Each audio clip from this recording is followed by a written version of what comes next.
वो चैप्टर ही हमारा नहीं है, हमारा मार्ग अध्यात्म मार्ग है। चाहे गृहस्थ हो चाहे विरक्त हो, एक पत्नी व्रत धारण करने वाला गृहस्थ ब्रह्मचारी ही माना जाता है। जो केवल संतानोत्पत्ति के लिए गृहस्थ क्रिया करता है उसे ब्रह्मचारी ही माना जाता है। नाम जप करते हुए अतिथि सेवा, परिवार का पोषण, वो साधु ही माना जाता है।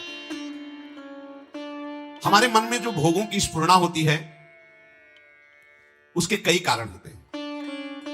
एक तो होता है संचित पाप राशि जो पूर्व में जमा है, प्रायः इसी से भोग स्फुरणाएं होती है। दूसरा संग से होती है।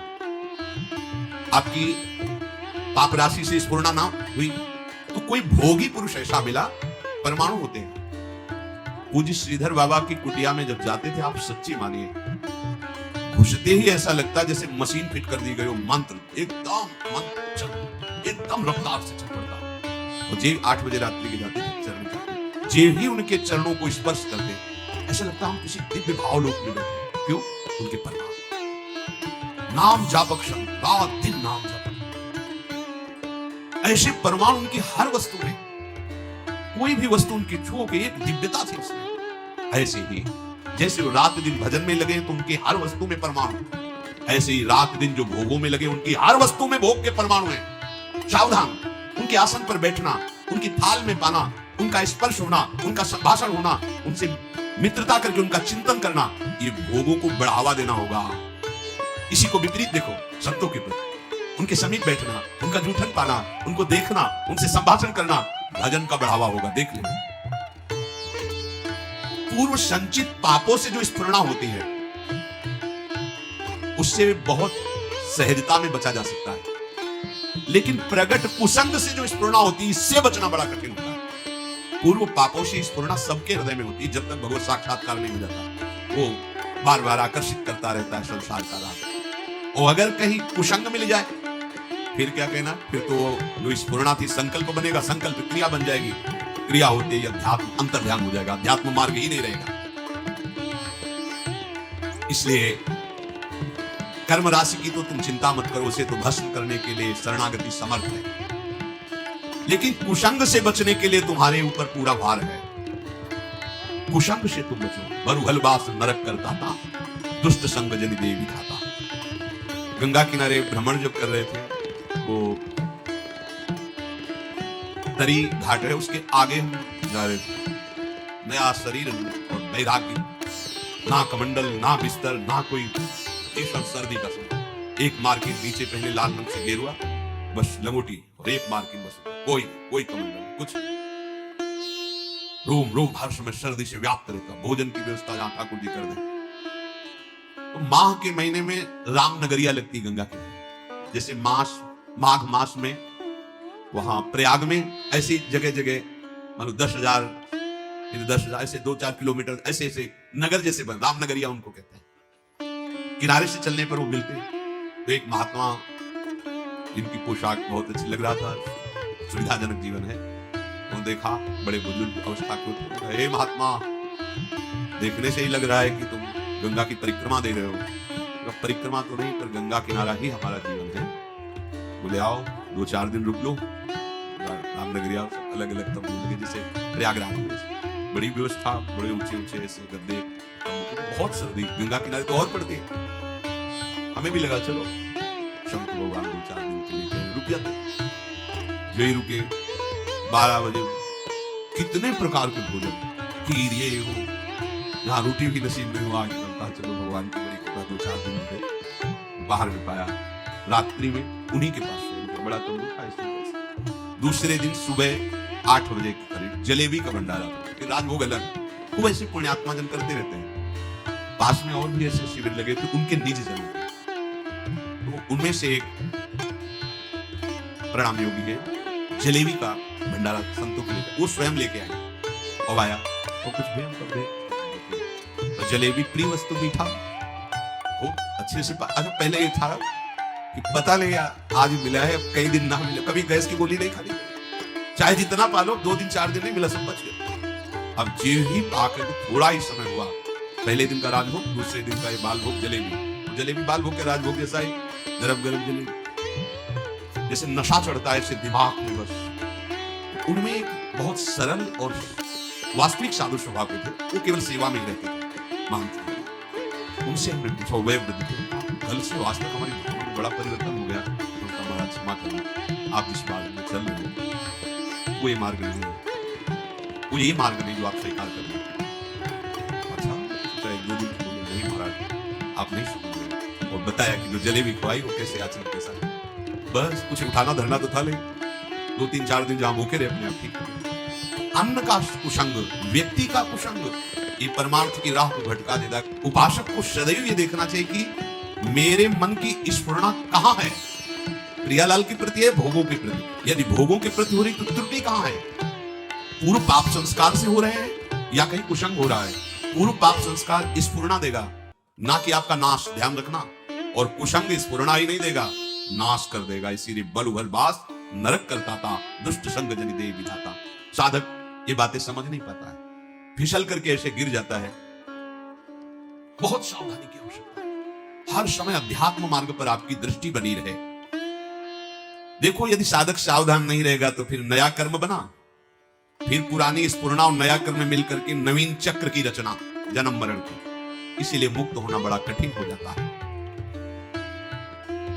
यदि आप, बहुत ध्यान देनी होगी बात, शरणागत होकर भजन करने और अध्यात्म पर दृष्टि रखें तो चिंता मत करो, आपकी पूर्व कर्म राशि ये भगवान आचार्य नष्ट कर देंगे, कटी कर्म बंधन से। पर यदि आप नवीन कर्म फिर वैसे ही कर रहे हैं तो विश्वास मत रखना कि पीछे का और आगे का दोनों जोड़ करके भोगना पड़ेगा। पीछे की कर्म राशि तब नष्ट होती है जब अवलो नशानी अब ना नशे। आज तक किया, आज के बाद चाहे प्राण निकल जाए, आज के बाद नहीं, निहाल हो गए, आज ही निहाल हो गए, आज ही निहाल हो गए। हमको हम स्वरूपा पे मुक्त श्याम, मेरे सरकार बोल रहे, प्रभु बोल रहे। पर यदि ऐसा नए कर्म भी, क्रियमाण भी पापाचरण हो रहा है, फिर नहीं, सिद्धांत काम नहीं करते, पीछे का लागू हो जाएगा। फिर आप कहोगे कि अध्यात्म में उन्नति नहीं हो रही, कोई लाभ नहीं मिल रहा, कोई सुख नहीं मिल रहा, क्योंकि आप गलती कर रहे। चलनी में गैया दुहे और दोष दैव को दे। देखो, आपके पीछे के कर्म प्याज जैसे बदबू वाले जमा है गोदाम में। ऊपर से यदि केसर और कपूर लाद दिया जाए तो केसर और कपूर की गंध प्याज को नष्ट करके अपना प्रभाव दिखा देगी। नाम जब कीर्तन कथा वार्ता यह है केसर कपूर, लाद दो अपने पूर्व पाप के ऊपर, भगवान नाम का वजन, सब दब जाएगी, उसकी दुष्प्रवृत्तियां नष्ट हो जाएगी।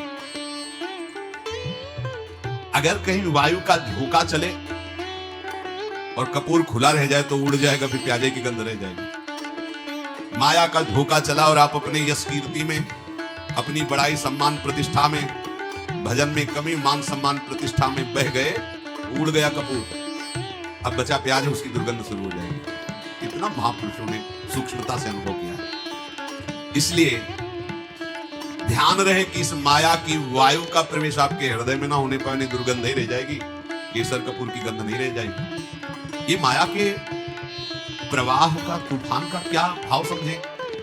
सबसे ज्यादा अहंकार, इसी में सारे दोष आते हैं। मैं तपस्वी हूं, मैं साधक हूं, मैं ज्ञानी हूं, मैं ध्यानी हूं, मैं बड़ा भगत हूं।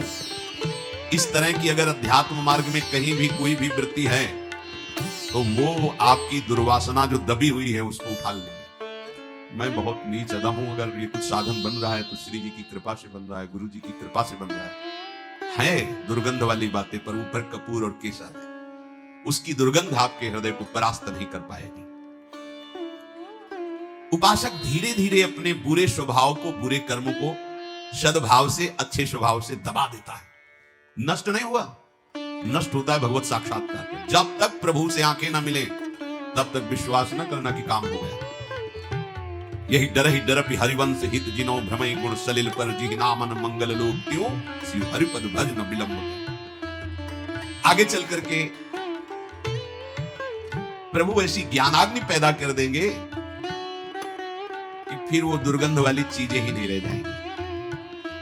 इसलिए जितना जीवन है एक बार हम अपने प्रभु को समर्पित करके केवल जो भी हम कार्य करें अपने प्रभु को समर्पित करके, भगवान को बार बार कह रहे ना मेरे को समर्पित करो, भगवान को कुछ चाहिए नहीं। इसे भगवान कहते हैं यद करो जो तुम करते हो, यदस्नास जो तुम खाते हो, तो मेरे को समर्पित करो। ये दुलार है। जब हम किसी वस्तु को प्रभु को समर्पित कर देते हैं तो हर वस्तु में बांधने की सामर्थ्य माया की। कोई भी सड़ी से सड़ी वस्तु में एक माया शक्ति है जो हमें आसक्ति से बांधती है, आसक्ति से। प्रभु कहते हैं मेरे को समर्पित कर दो, जैसे कर्म समर्पित कर दिया, अब कर्म बंधन नहीं रहेगा। भोग समर्पित कर दिया तो वो प्रसाद हो। प्रभु तुम्हारे भले के लिए कह रहे हैं कि जो प्रभु को समर्पित कर दिया जाता है और निर्विकार हो जाता है। बात समझो, ये भगवान तो कहते हैं कि सब तुम मेरे लिए, अगर नहीं समर्पित करोगे तो दुर्गति को प्राप्त होगी। भगवान तो नाराज होकर बोल रहे हैं, नाराज नहीं, उस वस्तु का प्रभाव है। कोई भी कर्म, कोई भी यहाँ की वस्तु सब बांधने वाली है। समझो पहले, सब बांधते, कोई भी व्यक्ति सब बांधता है। अपने राग से सब मुझे बांधते हैं, अगर प्रतिकूल हुआ तो द्वेष से बांधते हैं। यहां कोई मुक्त करने वाला नहीं है। एक एक वस्तु, एक एक व्यक्ति, एक एक परिस्थिति केवल बांधती है।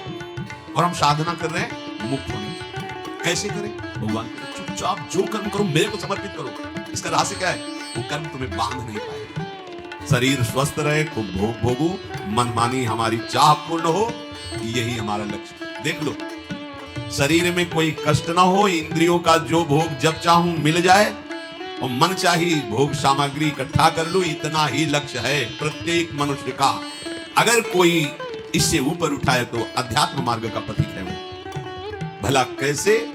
परमानंद की प्राप्ति होगी अज्ञान से, अज्ञान की निवृत्ति से परमानंद की प्राप्ति।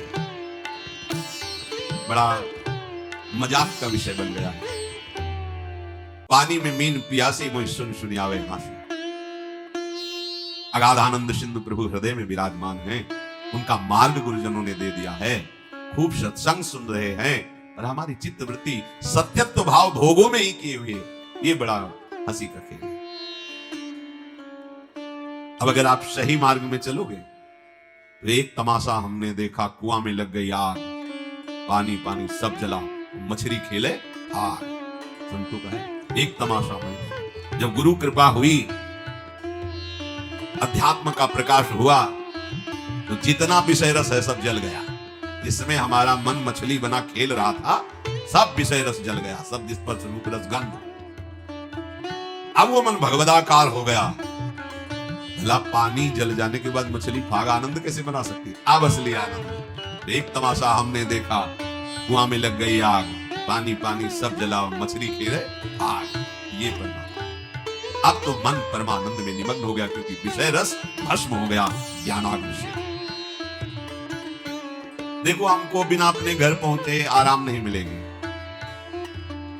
हमारा घर है वृंदावन धाम, प्रिया प्रीतम हमारे घर के मालिक हैं, समस्त प्रेमी जन हमारे परिवार के जन हैं। यही शाश्वत घर है, यही शाश्वत परिवार है। जब तक भटकना है भटक लो, विश्राम स्थल यही है, श्री वृंदावन विश्राम। इस घर में आने की जो राह है, उसके आसपास ऐसी लुभावनी वस्तु रखी गई है कि आप घर की तरफ से पीठ करके उन वस्तुओं की तरफ चल दें। देखो, ये अध्यात्म मार्ग है, बहुत समझना होगा। आर्मी के एक जवान को जब पुष्ट करना होता है, चढ़ाई में चढ़ना है, तो वजन हल्का करना चाहिए ना, और वजन बढ़ा दिया जाता है। 2 किलो, 5 किलो, 3 किलो, ये ऐसे ऐसे ऐसे, और राइफल और इतना खान पान सामग्री, पूरा बिस्तर, जल, सब पूरी व्यवस्था। ठीक 10 दिन के लिए पूरी सामग्री उसकी पीठ पे लदी हुई, और चढ़ना का है। जबकि और हल्का कर देना चाहिए चढ़ाई का, नहीं कमजोर नहीं रखना अपने जवान। ऐसे श्री भगवान कहते, जिस पर मैं कृपा करता हूँ सर्वस्व नाश कर देता हूँ। बंधु विच्छेदम, परिवार उसके प्रति नफरत करने लगता है। जीवितम कष्टे, सा कष्टे जीवितम, वो बड़े कष्ट से जीवित रहता है। सुन के डर जाओगे, सुन के डर जाओगे कि अरे भगवान कृष्ण की कृपा का ये फल है, ये तो हमें बिल्कुल नहीं चाहिए। और इसमें गूढ़ बात है, ये भयावह करके परमानंद की बात श्री भगवान की है। जैसे बनचंद्र महाप्रभु जब राधा वल्लभ लाल जी का मंदिर बनने का तो बहुत से धनी मानी तैयार हुए, तो उनका जो राधा वल्लभ लाल जी का मंदिर बनवाएगा वो मर जाएगा। अब आगे आओ, कौन बनवाएगा? कोई नहीं। सुंदर दास जी ने जब सुना तो उन्होंने विचार किया कि प्रभु के मंदिर बनवाने वाला मर जाएगा, जरूर इसमें कोई रहस्य है, जरूर कोई इसमें आंतरिक रहस्य है। वो आगे आए, बनचंद महाप्रभु के चरण पकड़े और कहा, प्रभु ये सेवा मुझे दीजिए। बोले पता है तुम्हें, जो मंदिर बनवाएगा वो मर जाएगा। बोले प्रभु तैयार हो, वैसे ही मरना है, प्रभु के लिए मरना, तैयार करो। पर प्रभु एक इच्छा है, एक बार मंदिर बन जाए और 1 साल राधा वल्लभ जी के पूरे उत्सव देख लूं, फिर मर जाऊं तो मुस्कुरा दिए, बोले ठीक है सर। मंदिर बना, 1 साल उत्सव हुए और श्री जी के सामने बनी वृषभानु नंदनी आज, भूषण वसन विविध पहिरेतन, पिय मोहनित साज। ये समाज में पद हो रहा है और आप निकुंज पधारे। शब्द क्या था? मर जाओगे। आंतरिक फल क्या था? जो मंदिर बनवाएगा सीधे निकुंज जाएगा, तो लाखों के नंबर लग जाते हैं। बात वही है, लाखों तैयार हो जाते, केवल मंदिर बनवाने से निकुंज की प्राप्ति। प्रभु मेरा धन, मेरा धन, लेकिन मर जाओगे। समझ रहे हो ना? महान वस्तु को भयावह में छुपाया गया है। भगवान कह रहे हैं जो मेरा आनंद भक्त होता है और मैं जिस पर कृपा करता हूं उसका सर्वनाश कर देता हूं। सुन के ही भय लगता है। दूसरी बात, बंधु विच्छेदम, परिवार का कोई प्यार नहीं कर सकता उसे, ये मैं रचना रचूंगा। सा कष्टेन जीवितम, कष्ट पूर्वक जीवन जिएगा, मरेगा भी नहीं, कष्ट पूर्वक जिएगा। अब लगता है कि प्रभु ऐसी कृपा आप मत करो, ऐसी कृपा। अब इसका आंतरिक भाव, जितने अमंगल, जितनी कामनाएं जो हमें आज तक संसार में दंड देती रही, हम तो हम सर्वपापी, सर्वनाश कर देता हूं। किसका? हम तो हम सर्वपापी मोक्षयामि मां शुचा, सर्वनाश कर देता हूं उनका जो मेरे शरणागत को स्वप्न में भी दुख देने की बात सोचे, चाहे वो कर्म हो या कोई भी हो। अगर ऐसे हृदय उत्साहित होता ना, जो कह रहे हैं उसका सर्वनाश कर देता हूं, तो घबरा जाते ना कि बंधु विच्छेदम, क्या भाई माता पिता परिवार उसका मैं बन जाता हूं, मैं उसका भाई बन जाता हूं, मैं उसका दोस्त बन जाता हूं, मैं उसकी मां बन जाता हूं, सारे संबंधों का पोषण मैं करता हूं स्वयं। सा कष्टेन जीवितम, वो मेरे प्रेम में व्याकुल होकर अपनी श्वासें पूर्ण करता है। ऐसा नहीं कि असाध्य रोग हो गया तो वो कष्ट से जीवित है, नहीं। यह हम अंतर की बात जो प्रभु ने समझाया वो तुम्हें बता रहे, वो तो बिल्कुल ऐसे बोल दिए जिससे सब भयभीत हो जाए। बहुत कीमती वस्तु को भयावह जगह रखी जाती है। देवलोक में अमृत रखा हुआ है, वहां 2 सर्प ऐसे हैं, अपलक दृष्टि से रहते हैं। उनकी दृष्टि में जो आएगा तत्काल भस्म हो जाएगा, चाहे देवता हो या कोई हो, उनकी दृष्टि नहीं पड़नी चाहिए, क्योंकि अमृत है। कोई भी कीमती वस्तु बहुत सुरक्षित रखी जाती है, तो भगवत प्राप्ति बहुत सुरक्षित रखी गई है। हमारा घर धाम है, नित्य धाम। तो कह रहे यहां तक आने के लिए इतनी सुहावनी वस्तुएं, इतने सुहावने भोग, इतनी सुहावनी वाटिकाएं रची गई है मार्ग में कि आपको लगेगा जाना तो है ही है, थोड़ा देर विश्राम कर, बस जहां तुमने वहां रमण करने की सोची तो मार्ग गायब। जिस मार्ग में चल रहे थे, घर पहुंचना है, वो मार्ग गायब। ये दिव्य मार्ग है परमार्थ, वहीं वो रम जाता है और राह अंतर जा, अब राहें नहीं रह गई, मार्ग नहीं रह गया। ये अंतर की बात कहते हैं। ये वो मार्ग नहीं कि थोड़ी देर आराम कर लेंगे, भोग भोग लेंगे, फिर चल लेंगे। भोग में गए तो मार्ग ही गायब, मार्ग ही अंतर ध्यान हो जाए। कहां चल रहे थे, कैसे चल रहे थे, बुद्धि काम नहीं, मार्ग ही गायब। मोक्ष मूलम गुरु कृपा, वो गुरु कृपा से मार्ग प्रकाशित होता है, प्रकट होता है। इसलिए संसार के कल्याण के लिए जो अनुभवी संत महापुरुष जन हैं, वो चीख चीख के कह रहे हैं कि घर लौटो घर, ये संसार दुखालय तुम्हारा घर नहीं है। पर राह में अटको मत और भटको मत।